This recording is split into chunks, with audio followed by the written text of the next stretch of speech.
ಸಿಗಲ್ ಮತ್ತೆ ಬಾಯಲ್ಲಿ ಪೂರ super Nayana Madhura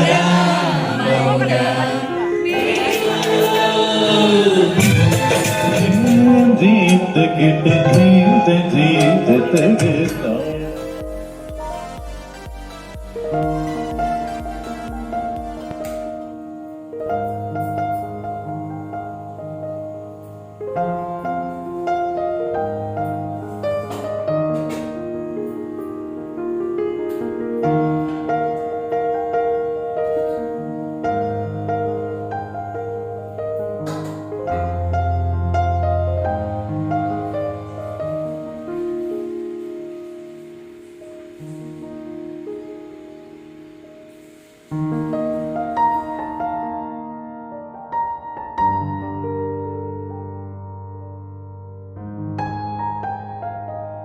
hello friends, good morning. Welcome back to the channel Krupa Malnad. ನಾನು ಕೃಪಾ.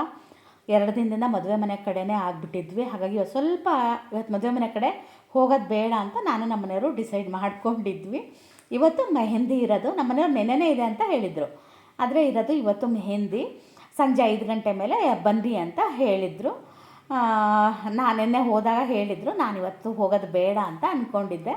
ನಮ್ಮನೆಯವರು ಆಯಿತು ಬಿಡು ಅಂತ ಹೇಳಿದರು. ಆಮೇಲೆ ಪದೇ ಪದೇ ಫೋನ್ ಮಾಡ್ತಾಯಿದ್ರು. ಸಂಜೆ ನಾವು ಹೊರಡೋಕ್ಕಿಂತ ಮುಂಚೆನೂ ಫೋನ್ ಬಂತು, ಮತ್ತೆ ಹೊರಡು ಅಂತ ಹೇಳಿದ್ರು. ಹಾಗಾಗಿ ಮತ್ತೆ ನಾನು ಮೆಹಂದಿ ಹಾಕ್ಸ್ಕೊಳ್ಳೋದಕ್ಕೆ ಅಂತ ಹೋದೆ. ತುಂಬ ಚೆನ್ನಾಗಿದೆ. ಇವತ್ತಿನ ವ್ಲಾಗ್ನ ಕೊನೆ ತನಕ ನೋಡಿ. ಹಾಗೆಯೇ ನಿಮಗೆಲ್ಲ ಮದುವೆ ಮನೆ ವೀಡಿಯೋ ಹೇಗೆ ಬಂದಿದೆ ಅನ್ನೋದನ್ನು ಹೇಳಿ.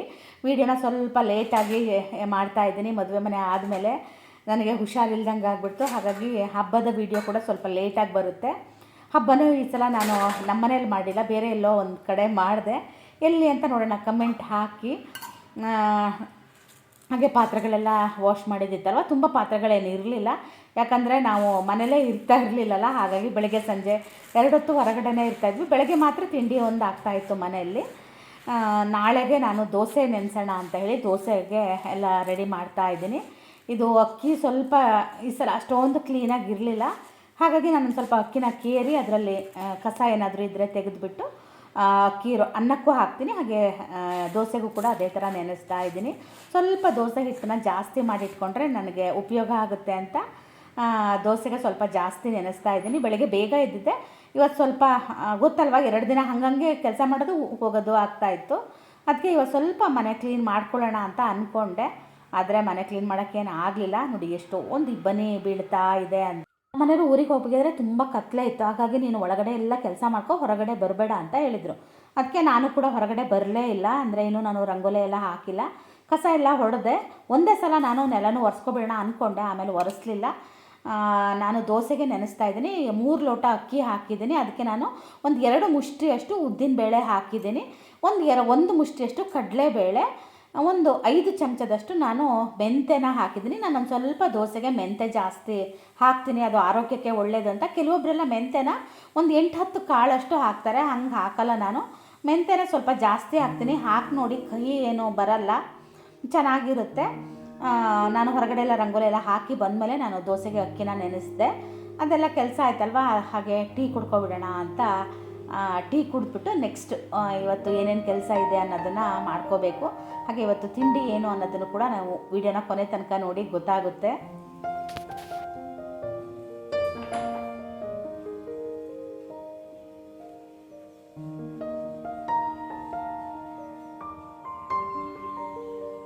Good morning. ಟೈಮ್ ಬಂದು 7 ಗಂಟೆ ಆಗಿದೆ. ಬೇಗ ಎದ್ದಿದ್ವಿ ಇವತ್ತು. ಕೆಲಸ ತುಂಬ ಅಂದರೆ ತುಂಬ ಇದೆ. ಬಟ್ಟೆಗಳು ಮಡ್ಚೊಬಂದು ರಾಶಿ ಇದ್ದಾವೆ. 2 ದಿನದಿಂದ ಮಡ್ಚೋಣ ಅಂತ ಮಡ್ಚೋಕ್ಕೆ ಆಗ್ತಿಲ್ಲ. ಇವತ್ತಾದರೂ ಮಡ್ಚೋಣ ಅಂತ ಅಂದ್ಕೊಂಡಿದ್ದೀನಿ. ತಿಂಡಿ ಏನು ಮಾಡೋದು ಅಂತ ತಲೆನೇ ಓಡ್ತಾಯಿಲ್ಲ. ದೋಸೆ ಹಿಟ್ಟು ನೋಡಿದೆ, ದೋಸೆ ಹಿಟ್ಟಿಲ್ಲ. ನಮ್ಮ ಮನೆಯವ್ರದ್ದು ಆಲ್ರೆಡಿ ಫೋನ್ ಬಂದಾಯ್ತು. ಹೇಳ್ರಿ, ಇಲ್ಲ ಟೀ ಮಾಡ್ಕೊಂಡಿದ್ದೀನಿ, ಕುಡಿತಾ ಇದ್ದೀನಿ. ಎಂಥ ತಿಂಡಿ ಎಂಥ ತಿಂಡಿ ಮಾಡೋದು? ಏನಾರು ಒಂದು ಹೇಳಿ. ಚಪಾತಿ ಮಾಡಲಾ? ತಲೆಯಲ್ಲಿ ಚಪಾತಿ ಉಪ್ಪಿಟ್ಟು ಎರಡು ಓಡ್ತಾಯಿದ್ದಾವೆ. ಚಪಾತಿ ಉಪ್ಪಿಟ್ಟು ಓಡ್ತಾಯಿದ್ದಾವೆ. ಹಾಂ, ಇದೆ. ಆಲೂಗಡ್ಡೆ ಪಲ್ಯ ಮಾಡಲಾ? ನೀವು ಕೆಲ್ಸಕ್ಕೆ ಬಂದಿದ್ದಾರೆ ಯಾರಾದರೂ ಕಾಯಿ ಹಾಕ್ಸೋಕ್ಕೆ?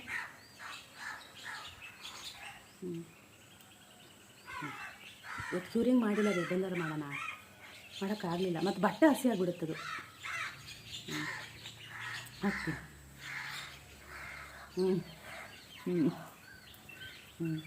ಮಡ್ಚೋದು ಮಾಡೋಣ. ಎಷ್ಟು ತಿಂಗಳು, ಒಂದು ತಿಂಗಳಾದ್ಮೇಲೆ ಮಡ್ಚೋದೆ ಬಟ್ಟೆ.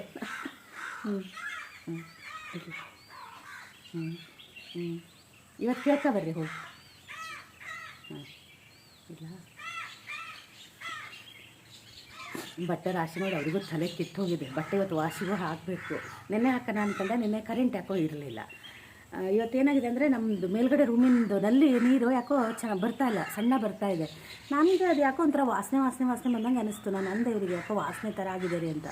ಆಮೇಲೆ ಆ ನಲ್ಲಿದ್ದು ಕೆಳಗಡೆ ತೆಗೆದು ನೋಡಿದೆ, ಒಂಥರ ಬಿಡಿ ಬಿಡಿ ಬರ್ತಾಯಿದೆ. ಬಾತ್ರೂಮಿನಲ್ಲಿ ಆ ಥರ ಬರಲಿಲ್ಲ, ಕೆಳಗಡೆದು. ಮೇಲ್ಗಡೆದು ಮಾತ್ರ ಆ ಥರ ಬರ್ತಾಯಿದೆ. ಬಂದು ನೋಡ್ತೀನಿ ಒಂದು ಸಲ, ಟ್ಯಾಂಕಲ್ಲಿ ಏನಾದರೂ ಬಿದ್ದಿದೆಯಾ ಅಂತ ಅಂದರು.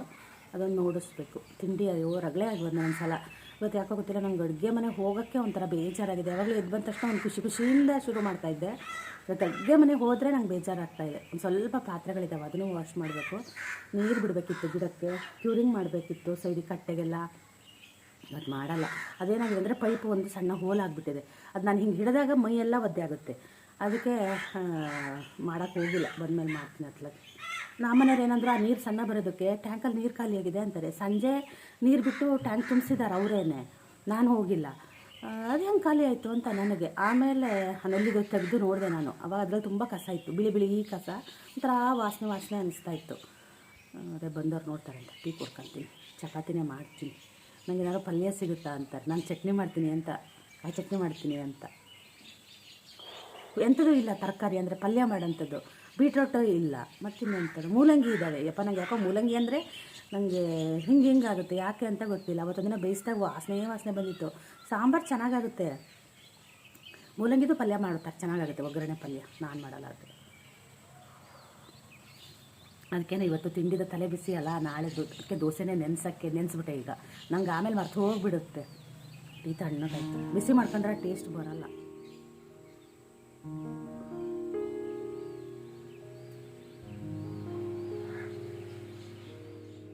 ಎಂತ ಗೊತ್ತಾ, ಈ ವಿಡಿಯೋ ಮಾಡಿ ತುಂಬ ದಿನ ಆಗಿತ್ತು.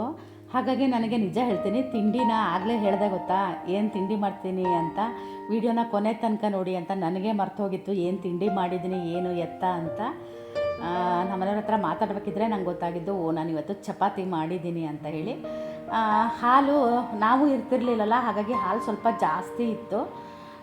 ಅದಕ್ಕೆ ನಾನೇನು ಮಾಡಿದೆ ಅಂದರೆ ಹಾಲು ಹಾಕಿನೇ ಚಪಾತಿ ಹಿಟ್ಟನ್ನ ಕಲಸೋಣ ಅಂತ ಹೇಳಿ ಚಪಾತಿನ ಹಿಟ್ಟನ್ನ ಕಲಿಸ್ದೆ ನಾನು. ತುಂಬ ಚೆನ್ನಾಗಾಗುತ್ತೆ. ಹಾಲು ಇಲ್ಲ ಸ್ವಲ್ಪ ಮೊಸರು ಹಾಕಿ ಕಲಿಸಿದ್ರೆ ಚಪಾತಿ ತುಂಬ ಸಾಫ್ಟಾಗಿ ಬರುತ್ತೆ.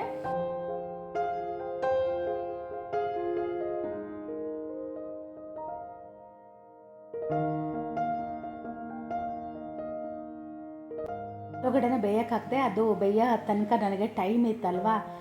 ಎಷ್ಟಾಗುತ್ತೋ ಅಷ್ಟು ಬಟ್ಟೆಗಳನ್ನ ಮಡ್ಚೋಣ, ಉಳಿದಿರೋದನ್ನ ಆಮೇಲೆ ಮಧ್ಯಾಹ್ನ ಮಡ್ಚೋಣ ಅಂತ ಅಂದ್ಕೊಂಡು ಬಟ್ಟೆಗಳನ್ನ ಮಡ್ಚೋದಕ್ಕೆ ಅಂತ ಬಂದೆ. ತುಂಬ ಬಟ್ಟೆಗಳಿತ್ತು. ಅದೇನಾಗುತ್ತೆ ಗೊತ್ತಾ, ದಿನ ಮಡ್ಚಿದ್ರೆ ಸರಿ ಆಗಿಬಿಡುತ್ತೆ. ನಾನು ವಾರಕ್ಕೆ 2 ದಿನ ವಾಷಿಂಗ್ ಮಿಷಿನ್ಗೆ ಬಟ್ಟೆ ಹಾಕೋದು, ಯಾಕಂದರೆ ಅಷ್ಟೊಂದು ಬಟ್ಟೆಗಳು ಇರಲ್ಲ. ಕೆಲವೊಂದು ಸಲ ಏನಾಗುತ್ತೆ ಅಂದರೆ ಬಟ್ಟೆ ಹಾಕಬೇಕು ಅಂತ ಅಂದ್ಕೊಂಡಾಗ ದಿವಾನ ಕವರು, ಪಿಲ್ಲೋ ಕವರು ಅದೆಲ್ಲ ತೆಗೆದು ಹಾಕಿ ಬಟ್ಟೆಗಳನ್ನ ಜಾಸ್ತಿ ಮಾಡ್ತೀನಿ. ನಮ್ಮ ಮನೆಯವರು 3 ಸಲ ಹಾಕು ಅಂತಾರೆ. ನನಗೆ ಸುಮ್ಮನೆ ಆ ವಾಷಿಂಗ್ ಮಿಷಿನಿಗೆ ಬಟ್ಟೆಗಳು ಇಲ್ಲದೆ ಎಂಥ ಬಟ್ಟೆ ಹಾಕೋದು. ಮಕ್ಕಳಿದ್ದರೆ ಬಟ್ಟೆಗಳು ಜಾಸ್ತಿ ಆಗುತ್ತೆ. ಮಕ್ಕಳು ಇಲ್ದಿದ್ದಾಗ ನಮ್ಮಿಬ್ಬರದೇ ಬಟ್ಟೆ ಅಲ್ಲ, ಎಷ್ಟು ಬಟ್ಟೆ ಆಗುತ್ತೆ. ನಾನು ಅದೇ ವಾರಕ್ಕೆ 3 ಸಲ ಹಂಗೆ ಹಾಕ್ತೀನಿ ಬಟ್ಟೆನ. ಕೆಲವೊಂದು ಸಲ 4 ಸಲನೂ ಕೂಡ ಹಾಕ್ತೀನಿ. ಅದೇ ಬಟ್ಟೆಗಳೇ ಒಂದು ವಾರ ಮಡಚಿಲ್ಲ ಅಂದರೆ ನೋಡಿ ಇಷ್ಟೊಂದು ಬಟ್ಟೆಗಳಾಗುತ್ತೆ. ಹಾಲನ್ನ ಇವತ್ತು ಖಾಲಿ ಮಾಡಿದೆ, ಯಾಕಂದರೆ ಒಂದು ಸ್ವಲ್ಪ ಮಾತ್ರ ಹಾಲಿತ್ತು, ಅದು ಹಾಗೆ ಇಟ್ಟರು ಒಡೆದೋಗ್ಬಿಡುತ್ತೆ. ಅದಕ್ಕೇ ನಾನು ಚಪಾತಿಗೆ ಹಾಕಿದೆ. ಇದು ಕೆನೆ ನೋಡಿ ಎಷ್ಟು ದಪ್ಪ ಆಗಿದೆ ಅಂತ. ಫ್ರಿಜ್ಜಲ್ಲಿಟ್ಟರೆ ಇಷ್ಟು ದಪ್ಪ ಕೆನೆ ಆಗುತ್ತೆ. ಹಾಗೆ ನಾನು ಆಲೂಗಡ್ಡೆ ಕೂಡ ಬೆಂದಿತ್ತು, ಅನ್ನ ಇರಲಿಲ್ಲ, ಅದಕ್ಕೆ ಸ್ವಲ್ಪ ಅನ್ನನೂ ಮಾಡಿದೆ. ಮತ್ತು ಸಂಜೆ ದೋಸೆಗೆ ಆಗುತ್ತೆ ಅಂತ ಹೇಳಿ ಮಧ್ಯಾಹ್ನ ಮಾಡಿದ್ದನ್ನು ಸ್ವಲ್ಪ ಬಿಸಿ ಇರುತ್ತಲ್ವ, ಬಿಸಿ ಅನ್ನ ಹಾಕಿ ದೋಸೆ ರುಬ್ಬಿದರೆ ಅದು ತುಂಬ ಹುಳಿ ಬಂದುಬಿಡುತ್ತೆ. ಅದು ಸೆಕೆಗಾಲ ಬೇರೆ ಅಲ್ವಾ, ಅದಕ್ಕೇ ಬೆಳಗ್ಗೆನೇ ಮಾಡಿಟ್ಕೊಂಡ್ರೆ ತಣ್ಣಗಾಗುತ್ತೆ ಅನ್ನ ಅಂತ.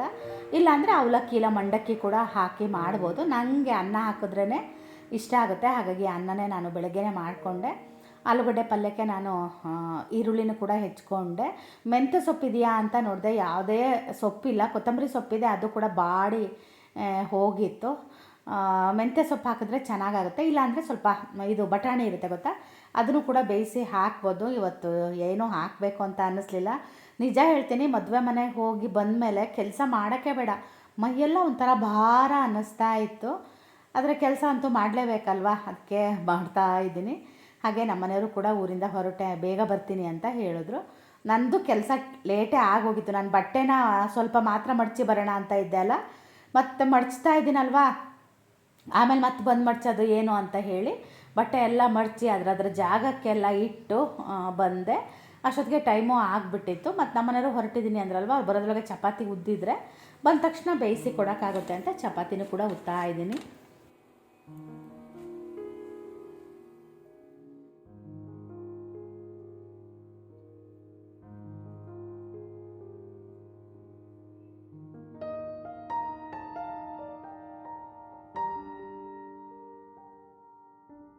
ನಾನು ಒಂದಷ್ಟು ಬೇಳೆಗಳನ್ನೆಲ್ಲ ತೊಗೊಂಡು ಬನ್ನಿ ಅಂತ ಹೇಳಿದ್ದೆ. ಹಾಗೆಯೇ ಉದ್ದಿನ ಕಡ್ಡಿ ಕೂಡ ಖಾಲಿ ಆಗಿತ್ತು. ನನಗೆ ಉದ್ದಿನ ಕಡ್ಡಿ ಬೇಡ ಆಗಿತ್ತು, ಇದು ಧೂಪ ಹಾಕ್ತಾರಲ್ವ ಅದು ಬೇಕಾಗಿತ್ತು. ಒಂದಷ್ಟು ಬೇಳೆಗಳನ್ನ ತರಿಸಿಟ್ಕೊತಾ ಇದ್ದೀನಿ. ಹಾಗೆಯೇ ಎಣ್ಣೆನೂ ಕೂಡ ಹೇಳಿದ್ದೆ ತರೋದಕ್ಕೆ ಅಂತ. ಎಣ್ಣೆ ರೇಟು ಎಲ್ಲ ರೇಟು ಎಷ್ಟೊಂದು ಜಾಸ್ತಿ ಆಗಿದೆ ಗೊತ್ತಾ. ನಿಮಗೆಲ್ಲ ಗೊತ್ತಿರುತ್ತೆ ಯಾಕೆ ಅಂತ ಹೇಳಿ. ಸಿಲಿಂಡರ್ ಕೂಡ ಸಿಗ್ತಾಯಿಲ್ಲ, ಬುಕ್ ಮಾಡಿ 40 days ಆಗಬೇಕು ಅಂತಾರೆ. ಆದರೆ ನಾನು ಸಿಲಿಂಡರ್ನ ತುಂಬಿಸಿ ಇಟ್ಕೊಂಡಿದ್ವಿ, ಹಾಗಾಗಿ ನಮ್ಗೆ ಅದ್ರದ್ದೇನು ತೊಂದರೆ ಇಲ್ಲ. ನಮ್ಮ ಮನೆಯವ್ರು ಅಂದರು ಒಂದು ಇಂಡಕ್ಷನ್ ತೊಗೊಳ್ಳೋಣವಾ ಅಂತ ಅಂದರು. ಬೇಡ ಅಂತ ಅಂದೆ. ಹಾಗೆ ಗೋಧಿ ಹಿಟ್ಟು ಕೂಡ ತಂದಿದ್ದರು, ಅದನ್ನು ಕೂಡ ಹಾಗೆ ಅದರೊಳಗೆ ಇಡ್ತಾ ಇದ್ದೀನಿ. ಅದನ್ನು ನಾನು ಒಂದಿನ ಒಡೆದ್ಬಿಟ್ಟು ಆ ಬಾಕ್ಸಿಗೆ ತುಂಬ್ತೀನಿ. ಈಗ ಅಷ್ಟೊಂದು ಟೈಮ್ ಇರಲಿಲ್ಲ, ಹಾಗಾಗಿ ಅದನ್ನು ಹಾಗೆ ತುಂಬ್ತಾ ಇದ್ದೀನಿ. ಹಾಗೆ ನಾನು ಬೆಲ್ಲನೂ ಕೂಡ ಯುಗಾದಿ ಹಬ್ಬಕ್ಕೆ ಅಂತಲೇ ಬೆಲ್ಲನೂ ಕೂಡ ತರಿಸ್ಕೊಂಡಿದ್ದೆ, ಆದರೆ ಹಬ್ಬ ನಾನು ಮನೇಲಿ ಮಾಡಲೇ ಇಲ್ಲ. ಯಾಕೆ ಏನು ಅಂತ ನೆಕ್ಸ್ಟ್ ಬ್ಲಾಗ್ಗಳಲ್ಲಿ ಬರುತ್ತೆ. ಆದರೆ ಯುಗಾದಿ ಹಬ್ಬದ ಬ್ಲಾಗ್ ಸ್ವಲ್ಪ ಲೇಟಾಗಿ ಬರುತ್ತೆ, ಸಾರಿ, ಯಾರು ಏನೋ ಅನ್ನಬೇಡಿ.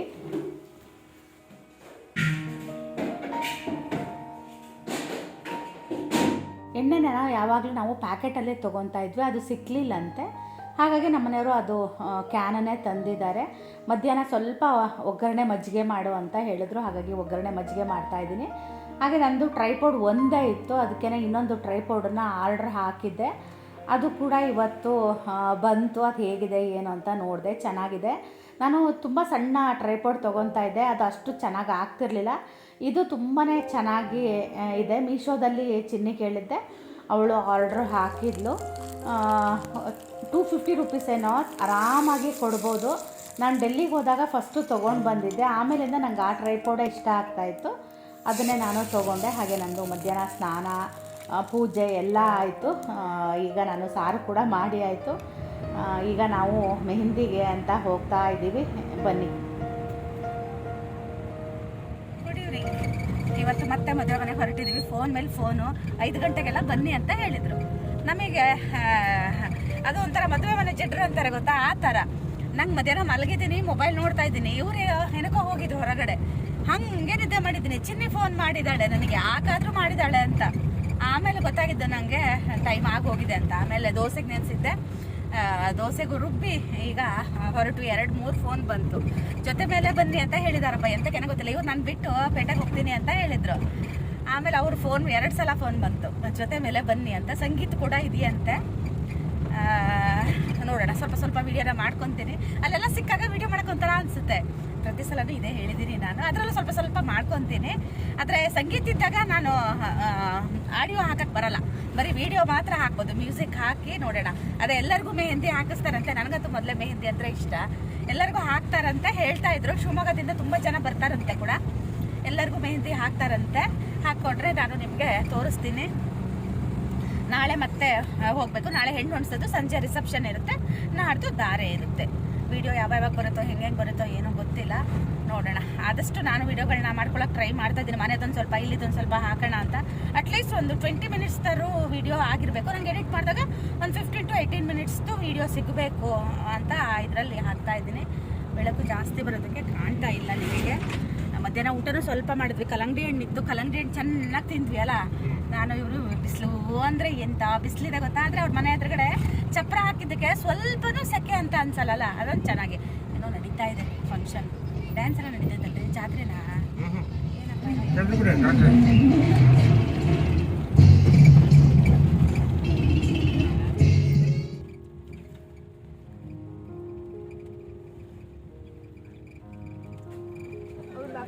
ಅವ್ರು ಪಟ ಪಟ ಪಟ ಹಾಕ್ತಾರೆ.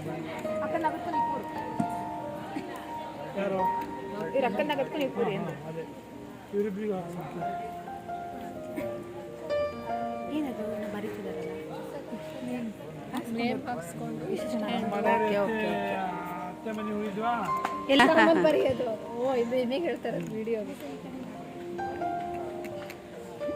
ಮಾಮನೆ ವಾಯ್ಸ್ ಓವರ್ ಕೊಡ್ತಾ ಇದ್ದಾರೆ. ನೀವು ಆಮೇಲೆ ಕೊಡ್ತೀರಾ? ಅದನ್ನ ಇಟ್ಬಿಡಿ. ಅರ್ಥ ಆಗ್ಲಿಲ್ಲ. ನಾನು ಇವರಿಗೆಲ್ಲ ಹೇಳ್ತಾರೆ ಮಕ್ಕಳಿಗೆ ಎಕ್ಸಾಮ್ ಅದಕ್ಕೆ ಅಂತ ನೋಡಿದೆ.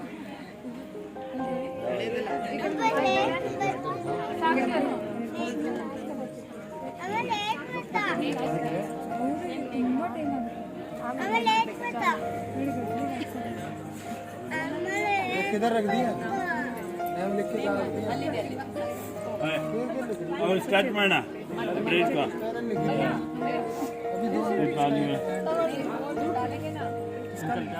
ನಾವು ಹೋದ ತಕ್ಷಣ ಅಲ್ಲಿ ಗೋಲ್ಗಪ್ಪ ಇತ್ತು, ಸ್ನ್ಯಾಕ್ಸಿಗೆ ಗೋಲ್ಗಪ್ಪ ಇಲ್ಲ ಮಾಡ್ತೀನಿ.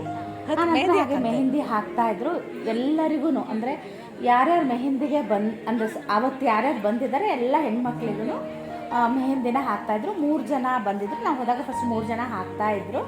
ಆನಂತರ ಒಬ್ಬರು ಮದುಮಗಳಿಗೆ ಹಾಕೋದಕ್ಕೆ ಹೋದರು.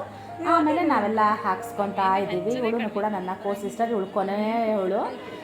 ನಾನು ಇವ್ರ ಮದುವೆ ವೀಡಿಯೋನೂ ಕೂಡ ಮಾಡಿದ್ದೆ. ನೀವು ನೋಡಿಲ್ಲ ಅಂದರೆ ನನ್ನ ಹಳೆ ವೀಡಿಯೋ ನೋಡ್ಬೋದು ಹೋಗಿ. ಅವ್ರದ್ದು ಅಷ್ಟೇ ತುಂಬಾ ಚೆನ್ನಾಗಾಗಿತ್ತು. ಹಾಗೆಯೇ ಮದುಮಗಳಿಗೂ ಕೂಡ ಅಲ್ಲೇ ಕೂರಿಸ್ಬಿಟ್ಟು ಈಗ ಮೆಹಂದಿ ಹಾಕ್ತಾ ಇದ್ದಾರೆ. ಅದಾದ ನಂತರ ಹಾಗೆ ಪ್ರೋಗ್ರಾಮ್ ಕೂಡ ಶುರುವಾಯಿತು. ಅದನ್ನು ಕೂಡ ನಿಮ್ಮ ಜೊತೆ ನಾನು ಶೇರ್ ಮಾಡ್ತೀನಿ.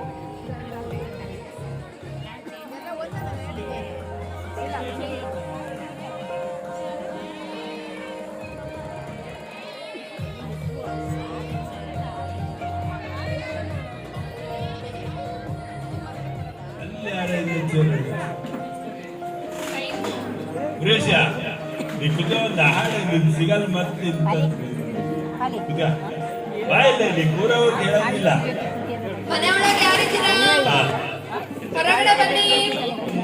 ಕಷ್ಟ ನಿಮಗೆ ವಂದನೆ, ಭಕ್ತಿಯ ಸೇವೆಯಲ್ಲಿ ಆರಾಧನೆ, ಕಷ್ಟ ಪರಿಹಾರ. ಒಂದು ಮೂವಿದು ಹೆಸರು ಕೊಡ್ತಾರೆ, ಅದನ್ನು ಒಬ್ಬರು ತೋರಿಸ್ಬೇಕು, ಅವರು ಟೀಮ್ ಅವರು ಅದನ್ನು ಕಂಡುಹಿಡಿಬೇಕು. ಆ ಥರ ಇತ್ತು. ಆನಂತರ ಹಾಡಿತ್ತು, ತುಂಬ ಚೆನ್ನಾಗಿತ್ತು.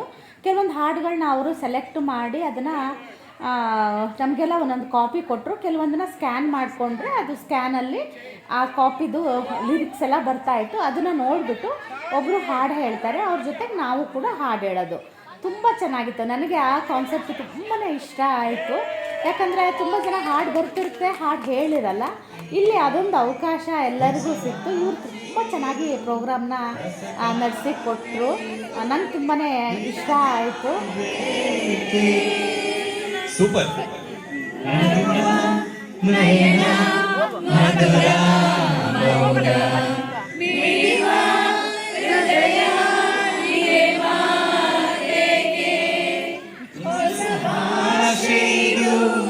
ರಸಕಾವ್ಯವಿದು ಇದ ಹಾಡಲು ಕಲಿಬೇಕೆ,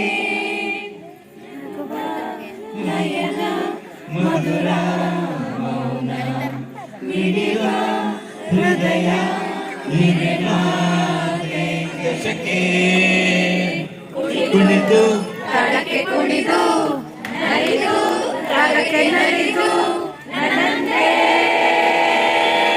ಸಂತೋಷಕ್ಕೆ ಹಾಡು ಸಂತೋಷಕ್ಕೆ